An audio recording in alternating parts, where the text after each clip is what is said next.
مرد و زن بچے اور بچیاں بھی سبھی علم حاصل کرو، علم حاصل کرو، یہی فرمان رب، یہی قول نبی، یہی فرمان رب، یہی قول نبی، علم حاصل کرو۔ کتنی آ کر شکر رسیلی مدح بری آواز ہے، اور دل کو جو اپنا بنا لے وہی ہنسی انداز ہے۔ محترم حاضرین اجلاس، آئیے آپ حضرات کے اسٹیج پر ایک واعظ بے مثال، خطیب با کمال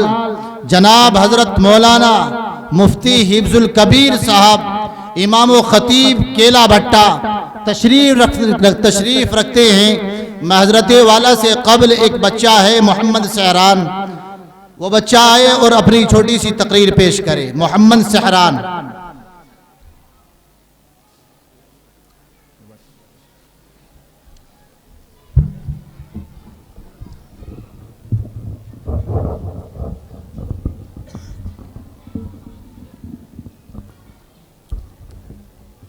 نحمده ونصلي على رسوله الكريم، أما بعد،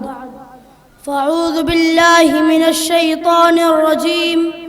بسم الله الرحمن الرحيم۔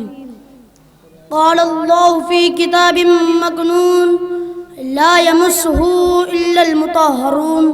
صدق الله العظيم۔ قال النبي صلى الله عليه وسلم: إن الله يرفع بهذا الكتاب أقوام ويضع به آخرين۔ محترم سامعین اکرام، قرآن کریم دو جہاں کی جانب سے عطا کردہ وہ عظیم عطیہ ہے جس کو اللہ تبارک و تعالی نے اپنے آخری نبی جناب محمد عربی صلی اللہ علیہ وسلم کے قلب اطہر پر حسموں کا 23 برس میں نازل فرمایا، جو اللہ کی وحدانیت کا ایک بہترین ثبوت ہے، جو کفر و شرک کے درمیان امتیاز کرنے کا ایک بہترین ذریعہ ہے، جو حلال و حرام کے درمیان فرق کرنے کا ایک بہترین ذریعہ ہے، بلکہ یوں کہہ لیجئے کہ یہ مقدس کتاب زندہ جاوید رہنما ہے، جس کی وجہ سے کائنات عالم کا نظام برقرار ہے۔ خود قرآن کہتا ہے ان ھذا القرآن یہدی للتی ہی اقوم، کہ قرآن وہ کتاب ہے جو لوگوں کو سیدھے راستے کی طرف رہنمائی کرتا ہے۔ یہی وہ قرآن ہے جو لوگوں کے دلوں میں ایمان کا بیج بوتا ہے۔ یہی وہ قرآن ہے جو آپسی بھائی چارگی کا درس دیتا ہے۔ یہی وہ قرآن ہے جس نے اپنی فصاحت و بلاغت سے عرب کے فصحا اور بلغاء کو گھٹنے ٹیکنے پر مجبور کر دیا۔ میرے دوستو، اتنا ہی نہیں بلکہ میں یہ بھی بتا دینا چاہتا ہوں کہ یہی وہ قرآن ہے جس نے محمد بن عبداللہ کو محمد رسول اللہ بنا دیا۔ یہی وہ قرآن ہے جس نے ابن ابو قحافہ کو ابو بکر صدیق بنا دیا۔ یہی وہ قرآن ہے جس نے عمر بن خطاب کو فاروق اعظم بنا دیا۔ یہی وہ قرآن ہے جس نے عثمان غنی کو ذو النورین اور حضرت علی کو اسد اللہ بنا دیا۔ اور مجھے کہنے کی اجازت دیجئے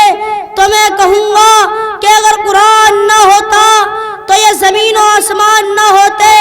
اگر قرآن نہ ہوتا تو شمس و قمر نہ ہوتے، اگر قرآن نہ ہوتا تو بھائی بھائی کے درمیان محبت نہ ہوتی، اگر قرآن نہ ہوتا تو 1,24,000 انبیاء کو اس دنیا میں بھیجا نہ جاتا۔ خلاصہ کلام یہ ہے کہ اگر قرآن نہ ہوتا تو ہمارے پاس کچھ بھی نہیں ہوتا۔ حاضرین جلسہ، اللہ تبارک و تعالی نے اپنے اس مقدس کلام کو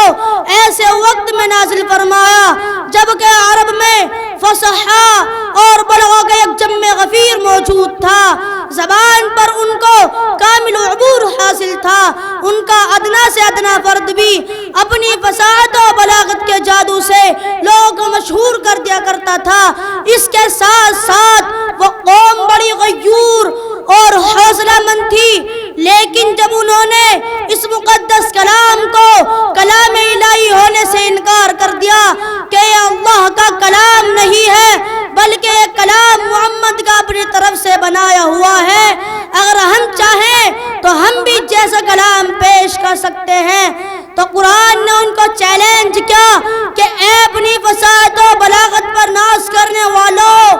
اگر تم یہ کہتے ہو کہ یہ انسان کا کلام ہے تو تم بھی تو ایک انسان ہو، جاؤ اور جیسا کلام پیش کر دو۔ میرے دوستو، ایسے غیور اور باہمیت قوم کو للکارنا کوئی کھیل نہیں تھا، لیکن جب قرآن نے ان کو چیلنج کیا تو ان کی عقلیں خراب ہو گئی، دماغ باہر آ گیا اور اس قرآنی چیلنج کو قبول نہ کر سکے۔ تو پھر قرآن نے اپنے چیلنج میں اور تخفیف کر دی۔ قرآن کہتا ہے ام یقولون افترا قل فاتوا بعشر سور من مثلہ، لیکن چاروں طرف سے کوئی آواز نہ آئی تو قرآن نے اپنے چیلنج میں اور تخفیف کر دی۔ قرآن کہتا ہے وَإِن كُنتُمْ فِي رَيْبٍ مِّمَّا نَزَّلْنَا عَلَىٰ عَبْدِنَا فَأْتُوا بِسُورَةٍ مِّن مِّثْلِهِ، کہ اگر تم کہتے ہو کہ یہ محمد کا بنایا ہوا کلام ہے تو تم اس جیسی ایک صورت ہی بنا کر پیش کر دو، اگر تم سے تنہا نہ ہو سکے تو اپنے تمام معبودان باطل کو بلا لو، لیکن اس جیسی ایک صورت بنا کر پیش کر دو۔ لیکن فصاحت و بلاغت کے شہسواروں نے اس چیلنج کے سامنے بھی اپنے گھٹنے ٹیک دیے۔ تو پھر قرآن کہتا ہے اے اپنی طاقت لسانی پر ناز کرنے والوں، تم تو ماہرین فن ہو، تمہاری طاقت لسانی اور فصاحت و بلاغت کے چرچے تو آسمانوں میں ہوتے ہیں، اگر تم اس جیسا پروگرام پیش نہیں کر سکتے، اس جیسی 10 صورت یا اس جیسی ایک صورت پیش کرنے سے عاجز و قاصر ہو تو فَلْيَأْتُوا بِحَدِيثٍ مِّثْلِهِ، اس جیسی ایک صورت ہی پیش کر دو۔ لہذا تمام فصاح عرب و بلغاء عرب اس معمولی چیلنج کو قبول نہ کر سکے اور ان کو اپنے عجز کا اعتراف کرنا پڑا۔ پھر ایک چھوٹی سی صورت اِنَّا أَعْطَيْنَاكَ الْكَوْثَرَ فَصَلِّ لِرَبِّكَ وَانْحَرْ إِنَّ شَانِئَكَ هُوَ الْأَبْتَرُ لکھ کر خانے کعبے کے دروازے پر لٹکا دی گئی، لیکن وہ دشمنان اسلام جو اسلام اور مسلمانوں کو شکست دینے کے لیے ایڑی چوٹی کا زور لگا رہے تھے، وہ دشمنان رسول جو محمد صلی اللہ علیہ وسلم اور آپ صلی اللہ علیہ وسلم کے اصحاب کے خون کے پیاسے تھے، ان کا مدعا ایک صورت بنا کر حاصل ہو رہا تھا، بازی ان کے ہاتھ میں تھی کہ وہ میدان میں آتے اور اس چیلنج کو بھرنے سے پہلے ہی کچل دیتے، لیکن قرآن کی اس للکار کو سن کر ان کا دماغ ہانڈی کی طرح کھولنے لگا، ان کے چہرے پر ہوائیں اڑنے لگی، تمام ماہرین حیران و ششدر رہ گئے، مگر کہیں سے چونکہ آواز میں نہ آئی۔ میرے محترم دوستو، قرآن عظیم ایک ایسا قانون اور دستور حیات ہے جن میں ہماری تمام مسائل کا حل موجود ہے۔ اس لیے اے مسلمانوں، اور تم کامیابی و کامرانی اور وسعت و کامیابی و کامرانی اور فلاح و بہبود کی چوٹی پر پہنچنا چاہتے ہو اور اپنی زندگی سے ناکامیوں اور مایوسیوں کو کافور اور ختم کرنا چاہتے ہو تو اس قانون اور دستور حیات کی طرف رجوع کرنا ہوگا، اور قرآن بھی دعوت دیتا ہے وَاعْتَصِمُوا لِحَبْلِ اللَّهِ جَمِيعًا، کہ اللہ کی رسی کو مضبوطی سے پکڑ لو۔ اللہ تبارک و تعالی ہمیں اور آپ کو